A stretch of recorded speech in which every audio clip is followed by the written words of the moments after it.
Hey guys, I'm gonna read a fanfiction. It's called It's called Mavin. Okay. It said it only had been 2 days since Gavin left for Bruton. Okay. And everyone in Rooster Teeth office noticed a slight change in Michael. Instead of his usual loudness and talkative behavior, he stayed quiet and to himself. When the boys filmed the newest episode of Let's Play, Michael hardly said a word. His co-workers obviously worried for him, but what they couldn't understand why he was upset. You'd think a few months without Gavin free would be dream come true to Michael, but how is he feeling was expected opposite. Makes sense. How could he survive months without Gavin if he could barely manage a single day without his best friend there with him? Good enough. Anyways, I'm going to read this chapter. Okay, let's see.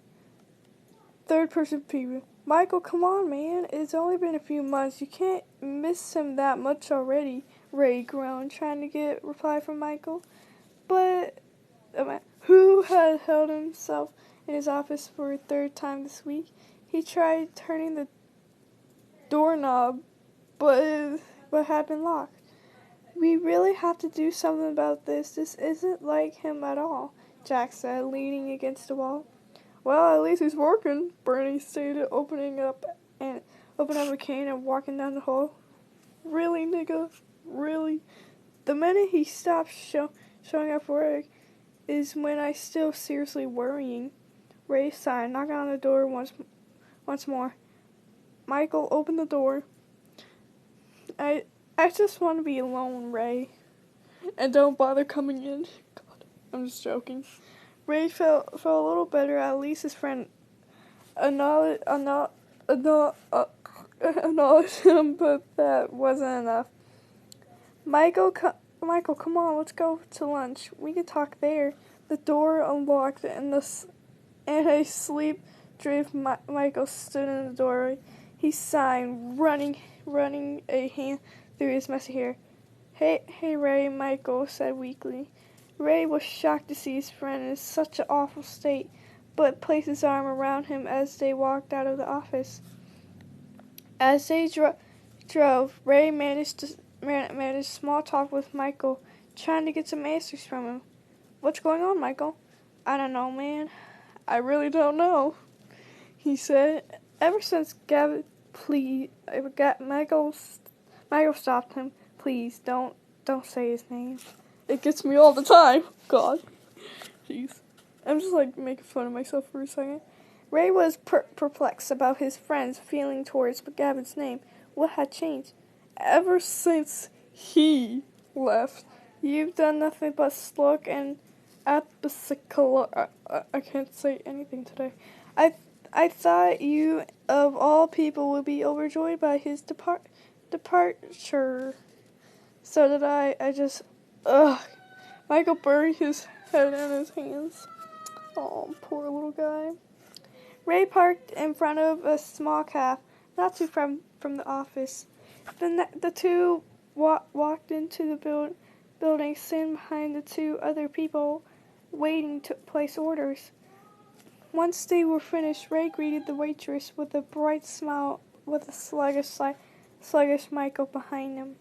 Ordering 2 coffees and a strawberry muffin for himself, Ray took the drinks and walked over to a small table for two by the window. Are you fucking kidding me? I wanted a muffin. Michael sat down, setting the muffin wrapped in saran wrap in front of Ray. As he sipped in his warm coffee, Michael took a look outside. Everything reminded him of Gavin. The sun outside, the people smiling, laughing, the bright orange paint of the calf. Wait, the bright orange paint of the calf. God. It was ridiculous how much Michael thought about him. He should be celebrating. Jeez. Ray sat down in front of him, munching happily on his muffin. Michael smiled, laughing at his friend. "Stop laughing, these muffins are my life," Ray stated, finished his treat. "So, what seems to be the problem?" he asked, sitting up. Michael sighed, taking another sip of his drink. "I honestly have no clue. Ever since Gavin left, I don't feel the same." "What do you mean?" Ray asked, confused. "I don't feel like myself. It's as if a part of me left with him. He's gone and I can't feel happy about it. And believe me, I tried. It's like something in me refuses to be happy about him leaving." "You can always call him or tweet him," Ray suggested, smiling simply for him. "I do, it's just not the same," Michael said, head down.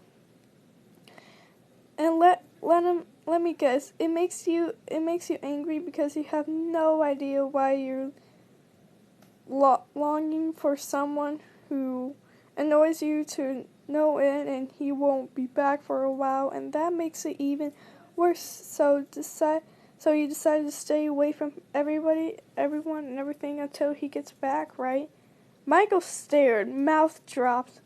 And how could Ray read him that easily? "I don't. Look, I understand how you feel. Hell, maybe Gavin misses you just as much as you miss him." With that, Michael's cheek got hot. He looked down on the table to avoid being caught. "Maybe," he muttered. "How about you write him a letter?" Ray asked. Michael scoffed. "A letter? A fucking letter? How girly is that?" "I write letters." Rude. Ray laughed. Michael sounded like his old self. "Dude, I'm just giving you suggestions. Seriously though, why not? I'm sure Gavin would love it." Michael smiled, thinking of making Gavin happy, made him happy. "Fine, I'll write him a fucking letter." God. My charming voice is like, "Alright, I'll make a fucking letter." It's like not charming at all.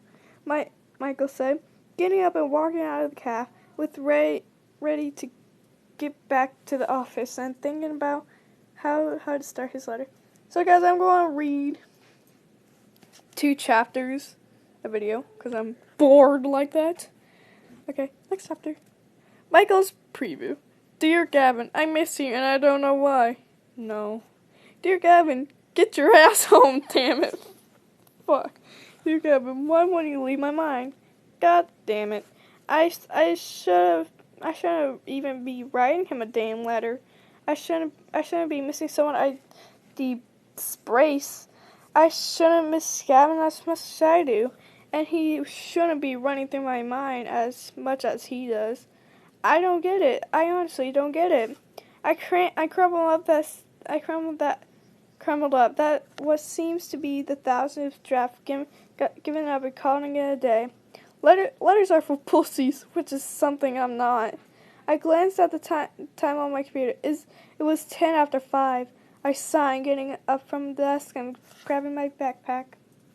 I turned off my computer and the lights in the office. Everyone had left early, so I was the only one left. As I passed Gavin's desk, I wondered how he was doing in England. England. Okay, no. It was probably late there. I wonder if he misses me as much as I miss him. I locked the door, turning off all the main lights. Before walking and checking to make sure the main doors were completely locked. As I made my way to the car, when I finally got home from spending a fucking long-ass time in traffic, I had an idea of what to write. I also wanted to feel uncomfortable in the privacy of my home. Then I worked where someone could walk in and ask me why the hell I was writing a letter to Gavin, of all people. I opened up a beer and decided to get this fucking letter done. Okay, everybody, never drink a beer before you do a letter, because that's fucked up. "Dear Gavin, how's England? Bet you weren't expecting a letter from me, huh?" "Yeah, me too. I always don't want to make this all sappy and shit, but I miss you a whole lot more than I honestly thought I would. Yes, I know I call you or tweet you or whatever, but that's just isn't enough. Ray also thought it would be a great idea to write to you. God knows why. Everyone at the office says it's different without you. Jeff says Mile misses you, and that when you get back, she expects a big hug from Uncle Gavin. We used to go. We're used to you going to England, but never for this long. It's pretty much half a year, and that's fucking crazy. But yeah, I miss you. Everyone does too, even though you haven't been gone a week. Are you fucking serious? You still miss him, even though it's been 2 days. P.S. I better get a letter back, you bitch. Oh god, that's well put. Love your boy Michael. I look up from the paper, feeling pretty fucking accomplished. Fuck yeah. The thought of how he would react towards my letter made me feel exhausted and scared, yet overjoyed and excited. I didn't like that Gavin. Didn't like that Gavin made me feel the way, but it made me feel happy all the same. I folded it up, slipped it into an envelope, put a stamp on his address on it, and drove to the post office, dropping it off to the blue mailbox. I drove away feeling exhausted about my letter. I got home, downing another 2 beers. What the fuck? That same exhausted feeling never leaving me. I decided I wasn't going to drown my feelings. I man the fuck up. What? Okay. Plus, having a hangover tomorrow morning would only make me feel worse. Oh well. I guess there's nothing to do but wait. Okay, guys, I'm gonna read the other 2 chapters in the next episode. But guys, I hope you enjoy this, and I'll see